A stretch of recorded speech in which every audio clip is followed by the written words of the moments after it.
आज का हमारा टॉपिक है इलास्टिक प्रॉपर्टीज़ ऑफ मैटर या पदार्थ के प्रत्यास्थ गुण।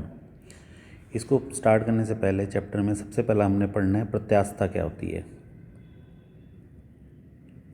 या इलास्टिसिटी क्या होती है।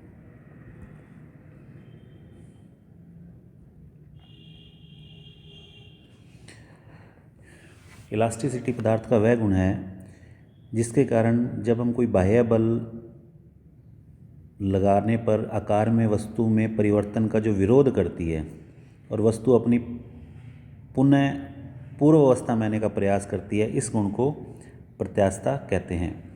क्योंकि हमें पता है कि सॉलिड्स के अंदर, ठोसों के अंदर अंतर आणविक इंटरेक्शन, अंतर आणविक बल पाए जाते हैं और इक्विलिब्रियम की अवस्था में, साम्यावस्था के अंदर जो पदार्थ है हमेशा उस अवस्था में रहने का प्रयास करता है। जैसे ही हम उस साम्यावस्था के विरुद्ध कोई बल लगाते हैं तो प्रतिक्रियात्मक स्वरूप विपरीत दिशा में बल उत्पन्न होता है, जिस कारण से इन आंतरिक प्रतिक्रियात्मक आंतरिक बलों के कारण एक रीस्टोरिंग फोर्स, प्रत्यानयन बल उत्पन्न होता है, जिसे हम प्रत्यास्थ बल या इस पदार्थों के इस गुण को प्रत्यास्थता कहते हैं। अब कुछ वस्तुएं प्रत्यास्थ गुण जैसे ठोस हैं वो प्रत्यास्थ गुणों को दिखाती है, लेकिन प्लास्टिक हो गया, मिट्टी होगी, ये प्रत्यास्थता के गुणों को नहीं शो करती। अब सेकंड हमारी डेफिनेशन है इसके अंदर स्ट्रेस या प्रतिबल।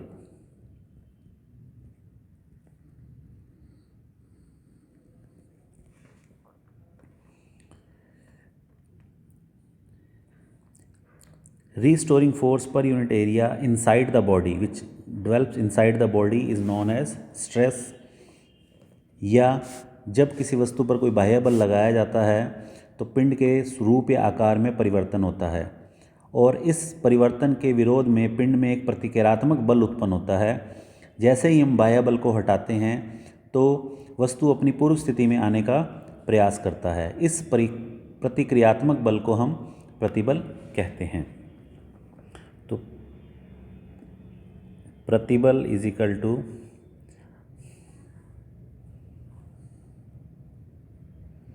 आंतरिक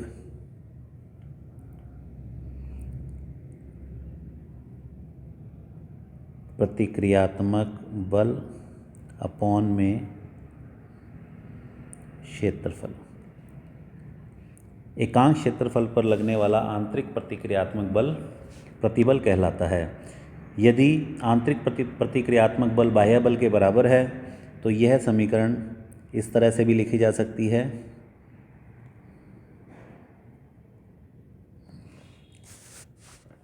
अतः इसकी इकाई न्यूटन पर मीटर स्क्वायर होती है। अब ये प्रतिबल तीन प्रकार के होते हैं, लॉन्गिट्यूडिनल या अनुदैर्घ्य, अभिलंब या नॉर्मल स्ट्रेस और तीसरा स्पर्शी या टेंजेंशियल स्ट्रेस।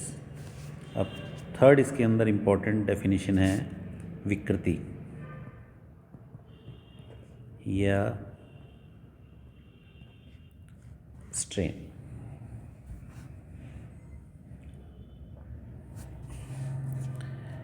जब किसी वस्तु पर बाह्य बल लगा रहे हैं, बाह्य विरूपक बल लगा रहे हैं, तो वस्तु के आकार या आकृति में परिवर्तन होता है। यही अनुपातिक परिवर्तन विकृति कहलाता है। अर्थात ratio of change in length, volume और shape upon original length, volume और शेप। तो ये जो अनुपातिक परिवर्तन है वस्तु में लंबाई में, आयतन में और आकृति में, इसे हम विकृति कहते हैं।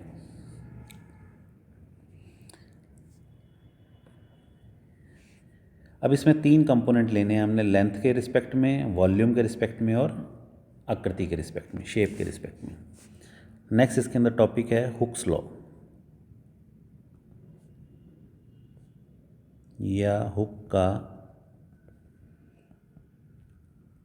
नियम। हुक का नियम क्या कहता है? प्रत्यास्थता की सीमा में अंडर इलास्टिक लिमिट स्ट्रेस और स्ट्रेन आपस में एक दूसरे के समानुपाती होते हैं। Stress directly proportional to strain under elastic limit. प्रत्यास्थता की सीमा में प्रतिबल विकृति के समानुपाती होता है, या stress upon strain is equal to constant. इसको हुक का नियम या हुक का लॉ कहते हैं। यहाँ से इसका मात्रक न्यूटन पर मीटर स्क्वायर आ जाता है।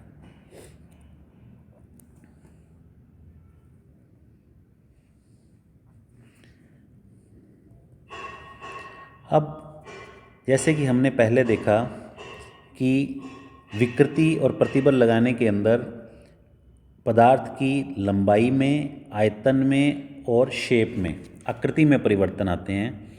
तो इस तीनों के अनुरूप हम तीन तरह की प्रतिबल और तीन तरह की विकृतियों को हमने डिफाइन किया था: अनुदैर्घ्य, अनुप्रस्थ और अपरूपण विकृति। तो जो लेंथ के लंबाई के अनुदिश होता है उसे कहते हैं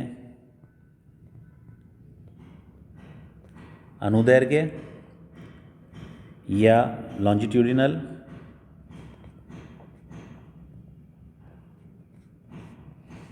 जो आयतन या वॉल्यूम के रिस्पेक्ट में होता है उसे कहते हैं वॉल्यूम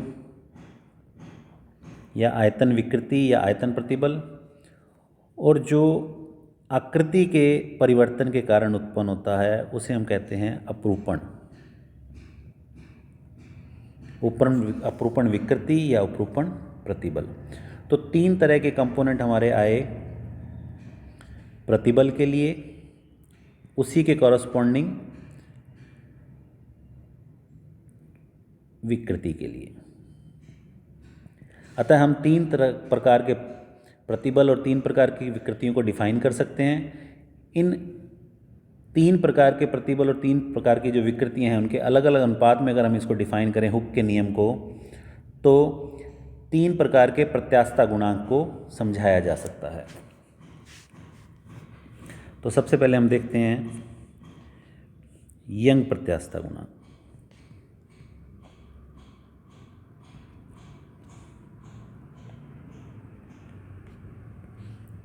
y।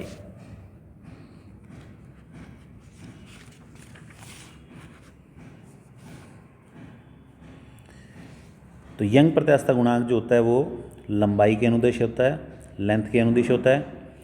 तो यंग प्रत्यास्थता गुणांक की डेफिनेशन क्या हो जाएगी? अनुदैर्घ्य प्रतिबल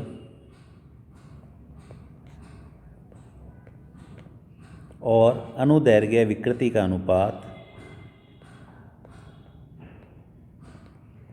यंग प्रत्यास्थता गुणांक कहलाता है। हमें पता है कि प्रतिबल की विमा न्यूटन पर मीटर स्क्वायर है और विकृति की कोई विमा नहीं है, इसलिए यंग प्रत्यास्थता गुणांक की विमा आ जाएगी न्यूटन पर मीटर स्क्वायर।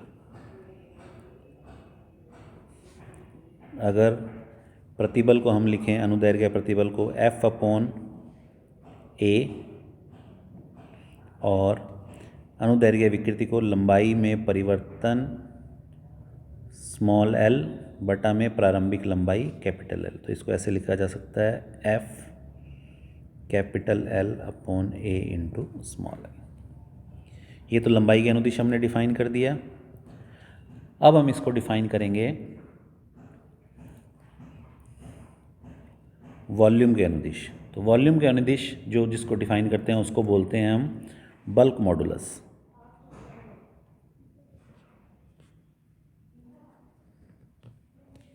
या आयतन प्रत्यास्थता गुणांक।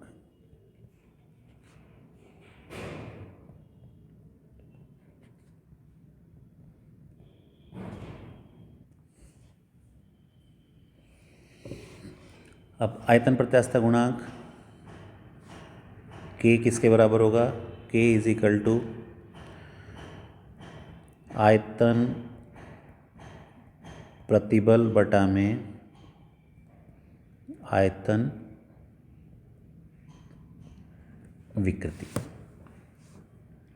तो प्रतिबल का मान F/A और इसका मान -ΔV/V। तो ये वैल्यू आ जाएगी -V/A F/ΔV।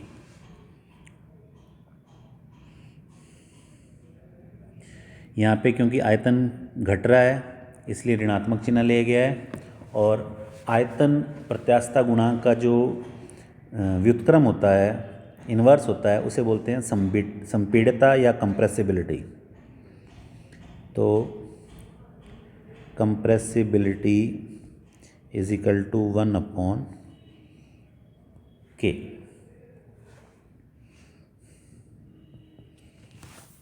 तीसरा इसके अंदर, इसको इस तरह से शो कर लेते हैं, ये सेकंड है, इसको ऐसे शो कर लेते हैं। तो थर्ड है, जो दो तरह के कंपोनेंट हमने पढ़ लिए, लंबाई के परिवर्तन के कारण, वॉल्यूम के परिवर्तन, तीसरा है शेप के कारण। इसको बोलते हैं अपरूपण। शेप के कारण जो होता है उसको बोला जाता है अपरूपण गुणांक।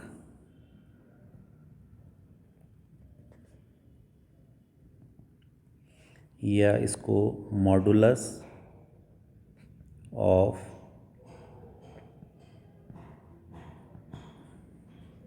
रिजिडिटी।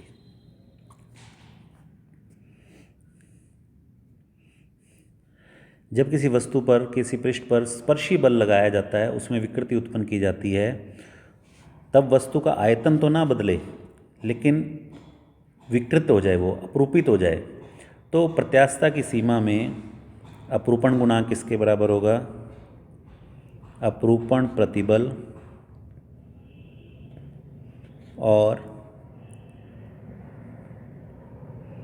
अपरूपण विकृति का अनुपात अपरूपण गुणांक ईटा कहलाता है। तो ये आज का हमारा टॉपिक था, इसको एक बार दोबारा देख लेते हैं हम। पदार्थों के प्रत्यास्थ गुण। प्रत्यास्थता किसे कहते हैं, पहले हमने वो बतलाया कि जब किसी वस्तु पर बाह्य बल लगाया जाता है तो उसके कारण इंटर एटॉमिक डिस्टेंस जो होता है वो परिवर्तित होता है, क्योंकि पदार्थ अपनी साम्यावस्था में रहना चाहता है।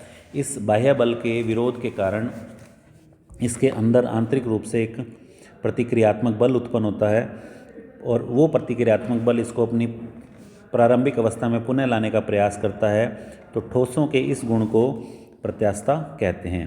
प्रतिबल, आंतरिक प्रतिक्रियात्मक बल और क्षेत्रफल का अनुपात जो होता है वो प्रतिबल कहलाता है। इसे न्यूटन पर मीटर स्क्वायर में व्यक्त करते हैं। और विकृति, किसी भी वस्तु के बाह्य प्रतिक्रियात्मक बल के कारण किसी वस्तु की लंबाई, आयतन या आकृति में परिवर्तन का अनुपातिक जो परिवर्तन होता है उसे विकृति कहते हैं।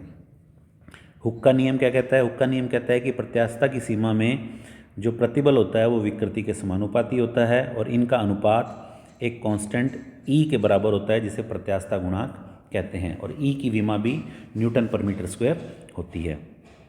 हमने तीन तरह की पढ़े, लंबाई के अनुदिश, आयतन के अनुदिश और आकृति के अनुदिश।